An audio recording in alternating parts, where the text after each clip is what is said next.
Nous allons prendre la direction de l'île Maurice. On va essayer d'avoir un peu de bonnes nouvelles, j'espère, de nos frères et amis mauriciens. C'est dans Causement Réunionnais.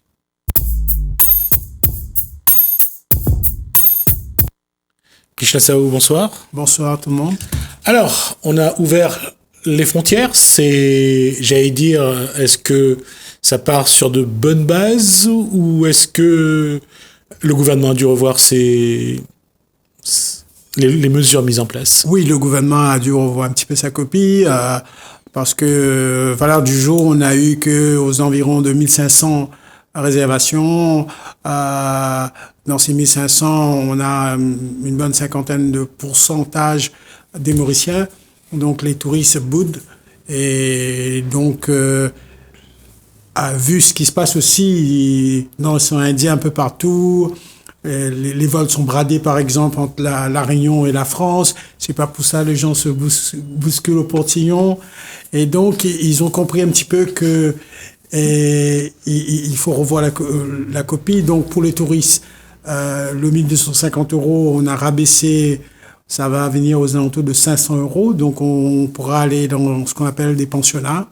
Toujours pendant une quatorzaine ou... Une quatorzaine en quarantaine. D'accord. Oui. Et ça, est-ce qu'il y a des gens qui sont déjà rentrés dans ce protocole-là? Oui, il y a des gens. Il y a un premier vol Paris Maurice. Donc il y a un premier groupe de gens qui sont arrivés. Pour le moment, on n'a pas eu des gens qui sont positifs, mais c'est un peu trop tôt. Hein, il faut attendre 7 jours, je pense. Ouais. Ouais. On garde de dire qu'au bout de 7 jours, on dépiste, on essaye de voir si Oui. il y a des cas Covid. Mais est-ce que j'allais dire, les acteurs touristiques de l'île Maurice sont déjà mobilisés, actifs et au diapason pour accueillir ces premiers? Parce qu'il faudra quand même montrer que cette population qui vient pour le tourisme s'amuse aussi. Oui, mais Maurice a décidé d'être un petit peu plus strict, donc peut-être qu'ils auraient pu s'inspirer de ce qui se passe avec les restaurants à Marseille, de vraiment cibler, de vraiment calibrer, de vraiment de trouver des moyens, un petit peu de pas tomber dans le... C'est-à-dire mettre un mètre entre les tables, entre les chaises, Oui, entre voilà, les chaises, voilà. ne pas faire que du chiffre, Oui. ne pas remplir la salle Oui. à tout bout de champ. Voilà, donc essayer un petit peu de mettre un petit peu de flexibilité, que les gens qui viennent dans un hôtel ont la possibilité de sortir un petit peu, etc. Donc de voir un petit peu comment on peut, au bout de 7 jours, peut-être on peut les laisser un petit peu bouger.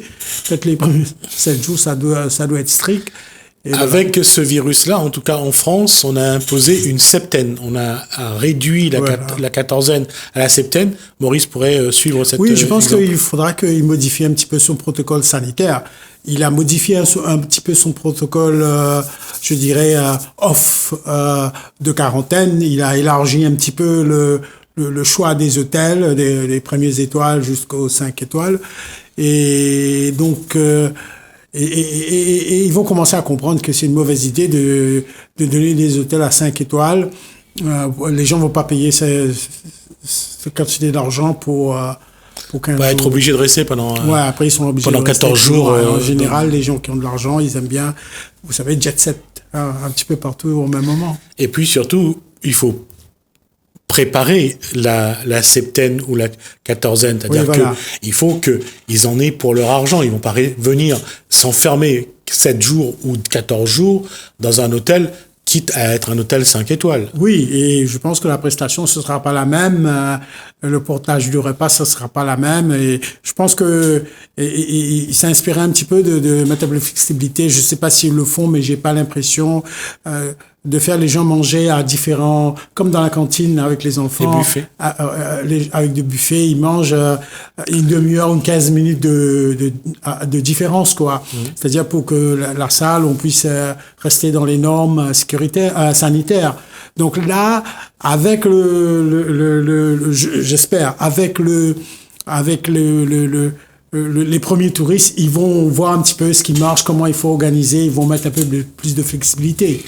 On a parlé des hôtels d'une à 5 étoiles, mais on n'a pas parlé de ceux qui font justement, qui proposent des activités aux touristes. Les hôtels le font aussi, bien sûr, ils ont leurs partenaires, mais il y a aussi ceux qui font des activités, que ce soit ceux qui ont encore les parcs animaliers, ceux qui proposent de la marche, autre chose. Est-ce que ces partenaires-là, ou de la plongée par exemple, est-ce que ces partenaires sont intégrés dans le protocole? Est-ce que on les a déjà alertés pour que demain, il y a des touristes qui puissent venir chez eux?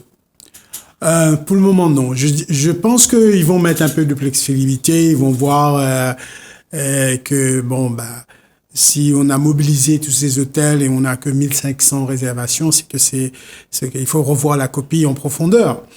Et donc, j'en profite aussi pour dire les modifications qui ont eu pour les Mauriciens, c'est-à-dire que le Mauricien qui a raté tous les étapes et qui est toujours coincé ici, dans le cas de rapatriement, son quarantaine sera gratuit. Les Mauriciens qui sont venus ici pour des raisons médicales et se sont retrouvés un petit peu bloqués, eux aussi seront gratuits. Et ceux qui sont vraiment en détresse, quel que soit leur cas de figure, ceux qui sont vraiment en détresse, ils auront la possibilité, je veux dire vraiment en détresse, ce sera gratuit. Et ceux qui ont un petit peu de difficulté, un peu de roulement de cash, et qui quand même ont un travail ou une situation assez correcte, l'État leur prête 100 000 roupies, je sais pas combien ça fait en euros, mais l'État le prête de l'argent à un taux de 3%. Donc les Mauriciens n'ont aucune excuse. Pour eux, c'est par cas, en fonction de la situation financière, la situation professionnelle, etc. Donc il y a un panoplie de mesures pour eux. Je pense que là, les Mauriciens, ils auront la tête au-dessus de l'eau, pour une fois. Là, pour eux, le problème est résolu. Alors, d'un point de vue touristique, il va falloir aménager. Il faudra faire en sorte que ça soit beaucoup plus attractif pour les touristes. Il faudra faire beaucoup plus attractif. Il y a deux choix. L'attractivité, soit on donne un produit, même en quarantaine, de qualité. Ça n'empêche pas que si on est tout seul dans sa chambre, de pouvoir manger un repas gastronomique, de pouvoir avoir accès aux meilleurs vins, etc. Et là, il faut qu'il mette des promotions là-dessus. C'est-à-dire que les gens auront une contrepartie de ça. Donc, il faudra que, à travers ces septaines ou quatorzaines proposées en hôtel, soient accompagnées quand même si il faut que le touriste mette la main à la poche, mais au moins qu'il y ait la possibilité de profiter pendant cette période de ce qui est Maurice aussi. Oui, donc comme on dit toujours en marketing basique, donc soit on travaille sur le produit, on donne un meilleur offre, et les gens ils voient que il y a du gagnant, soit on baisse les prix, soit quelqu'un qui prendrait un 2 étoiles, on lui met gratuitement pendant son quarantaine dans un cadre idéal, une belle chambre avec un petit salon, un petit bureau, peut-être il peut commencer à écrire des livres, enfin bon, bref, de quelqu'un qui paye pour un 2 étoiles, il a accès à un 3 étoiles, et quelqu'un qui paye 3 étoiles, il a accès, pendant la quarantaine, j'entends, à un 4 étoiles ou un 5 étoiles. Donc, ça se fait en général. Je connais des amis réunionnais qui m'ont dit que quand ils étaient à Maurice, comme ils n'avaient pas de chambre, on les a donnés pour qu'ils restent encore une semaine. Un upgrade, comme on dit. En surclasse. Un surclasse, voilà. Et là, il y a surtout ce qui est important, c'est que s'ouvre la période touristique. Oui. Que ce soit pour la Réunion, pour l'île Maurice. Parce que là, on parle en général. C'est là qu'ils font aux alentours de 500 à 700 000 touristes pendant cette période-là. En plus, il y a des habitués qui aiment bien venir passer le Nouvel An, etc. Et pour eux, il faut aussi qu'ils travaillent un petit peu plus le combiné Rodrigue-Maurice, qui sont pas... oui, parce que Rodrigue a été bien préservé. Voilà. Donc, il faut qu'ils font cette combinée Rodrigue-Maurice. Et il faut aussi qu'ils donnent la possibilité à quelqu'un d'aller passer une quarantaine à Rodrigue, où le logement est peut-être plus accessible et un petit peu dépaysant quand même. Quand on ouvre sa fenêtre, on voit quelque chose de différent, de nouveau, et ça peut être un plus. Donc il faut qu'ils travaillent beaucoup sur l'offre commerciale. Ça implique aussi qu'aujourd'hui, le gouvernement mauricien devient un acteur touristique pleinement, parce qu'il faudra faire marcher les affaires, il faudra faire en sorte que les entreprises tournent, et là, il n'y a pas le choix, il faut vraiment s'impliquer. Il faut vraiment s'impliquer, il faut aussi s'impliquer au niveau de Air Mauritius, donner des billets promotionnels, parce qu'on voit bien Air Austral, moi j'ai regardé la semaine dernière, un vol aller-retour Réunion-Paris, c'est 307 €. Donc, vous voyez, bon, je sais qu'il y a une formule de continuité territoriale. Vous voyez, ça revient pas cher. Mais même ça, les gens se bousculent pas. J'étais au bar à choix, là, à Australie, il me dit non, 307 €, on n'arrive pas parce que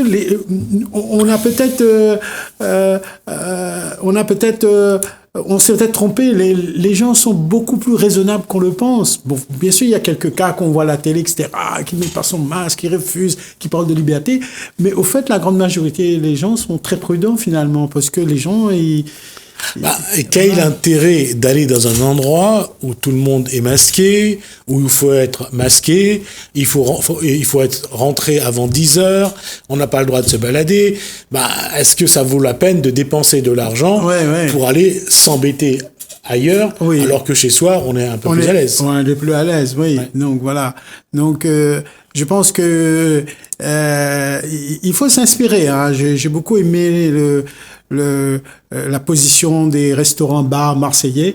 Et là, on voit qu'on arrive à faire marcher l'économie en trouvant des petites solutions, des petits trucs. Parce que les restaurants ont accepté les règles, les mesures imposées, avec la distanciation des chaises, des tables, et que le masque, pour quand on est debout, on circule, ces mesures-là sont respectées par les restaurants. Oui. Dans les bars, c'est pas vraiment.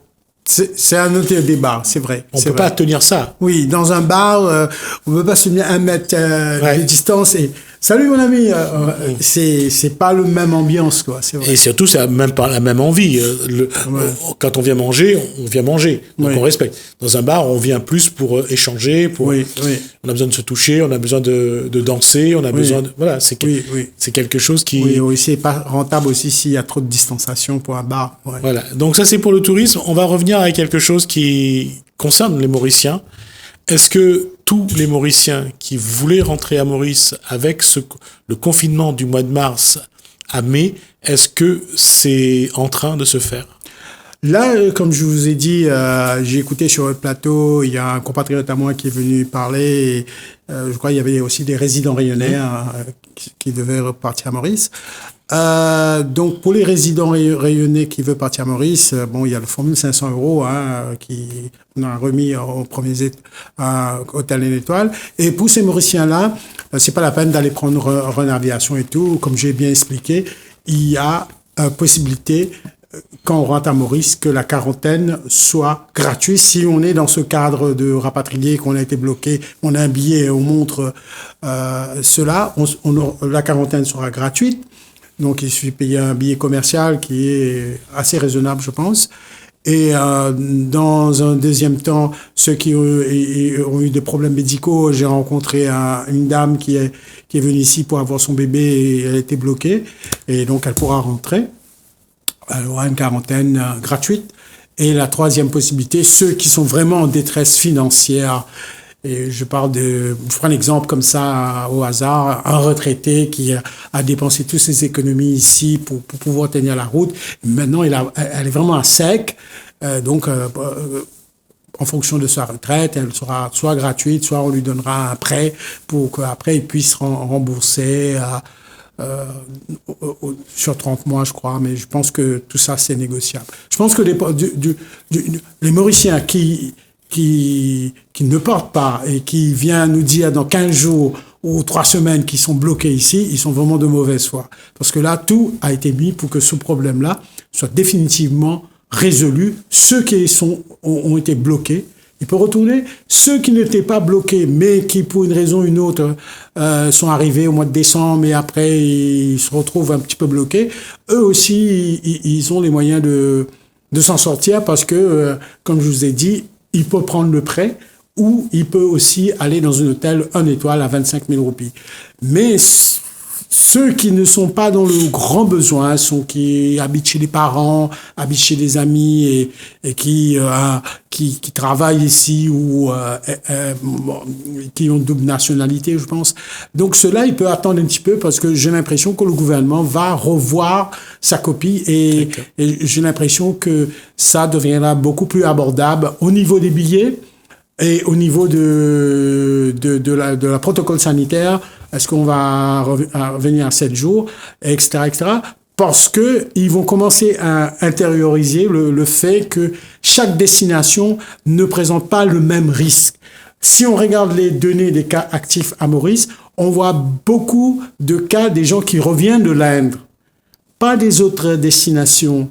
Donc, ça nous fait comprendre que peut-être ceux qui viennent de l'Inde, parce que là, en ce moment, les cas qui sont infectés, c'est des résidents indiens, c'est-à-dire qui travaillent à Maurice dans le bâtiment de construction, qui reviennent.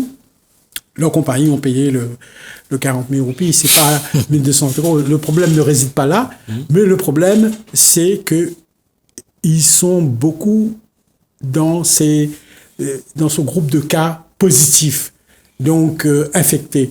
Donc là, peut-être que l'île Maurice va cibler un petit peu 15 jours stricto sensus pour ceux qui viennent de l'Inde, de l'Angleterre, et peut-être que ceux qui viennent de la France ou ceux qui viennent de la Réunion, etc., on pourra peut-être aménager un septaine. Donc, c'est une gestion plus statistique, plus fine, pratique, quoi. Et surtout plus près de la contamination par rapport aux endroits. Oui. Aux endroits.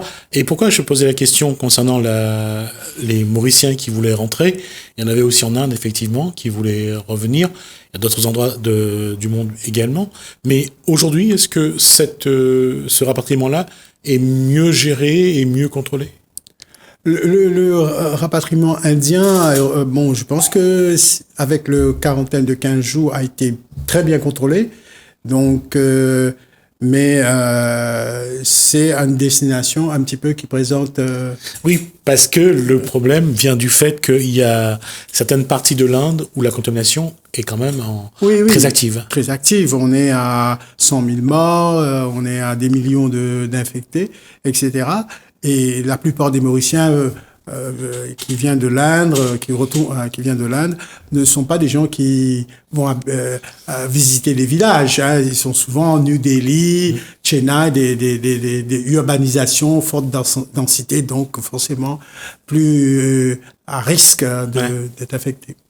Alors, sur ce point-là, même le rapatriement, en tout cas, c'est en cours, c'est en train de...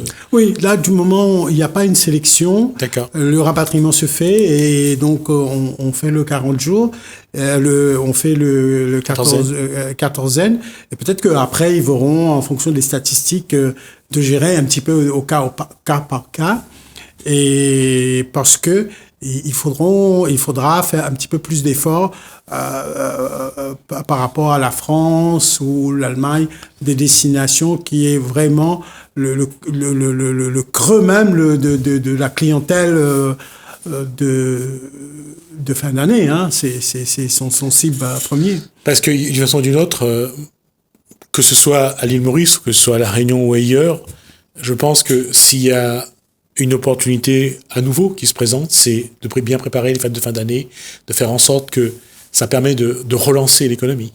Oui, parce que là, il faut pas louper cette occasion, parce que après on tombe dans la basse saison, etc., etc.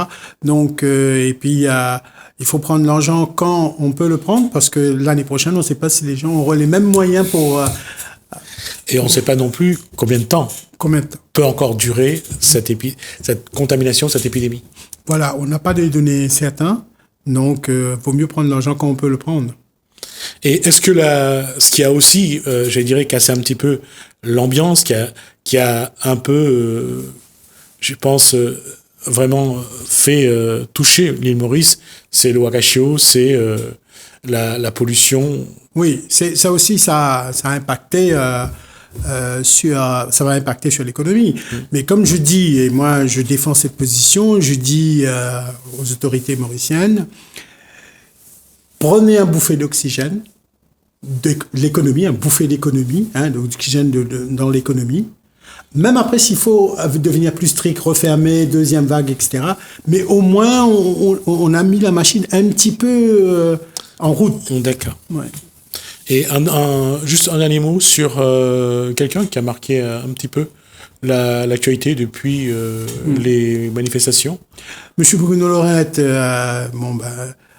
comme j'ai été très dur avec lui, mais c'est la descente infernale pour lui, parce que il a voulu faire une manifestation devant la résidence du Premier ministre, sa résidence privée, pas sa résidence officielle qui est à Vacois, mais à 2 endroits différents.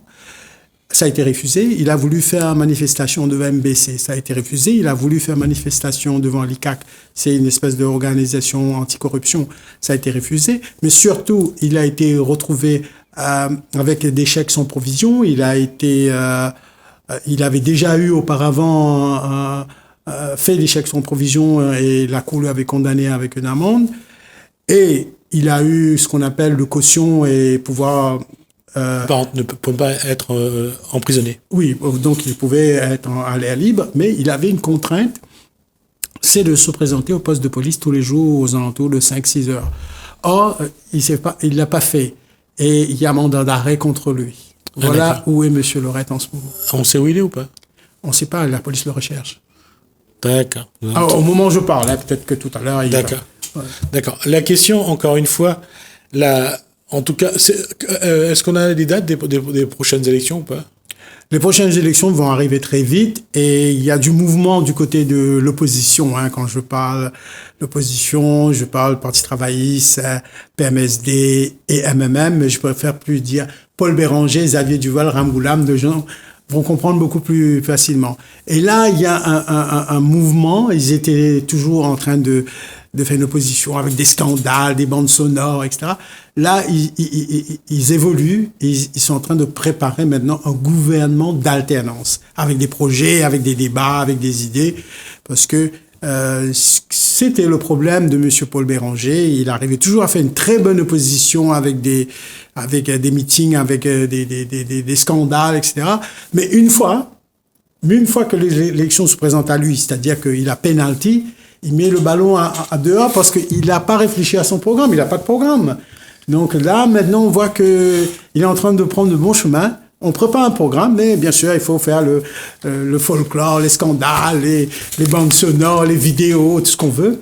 Mais là, au moins, ils préparent un projet et il faut qu'ils aillent un peu plus loin que ça. Il faut qu'ils font comme en Angleterre, parce qu'ils aiment bien copier l'Angleterre. Vaut mieux copier ce qu'il faut copier, c'est-à-dire ce qu'on appelle un gouvernement fantôme. C'est-à-dire que déjà, on sait qui va être ministre de tourisme, qui va être ministre de l'Intérieur, qui va être Premier ministre, et chacun parle dans son sphère de compétences. Voilà. D'accord. Merci Christian Saou pour ces informations. Merci à vous de nous avoir suivis. Merci Hélène, merci François. Je vous dis à bientôt.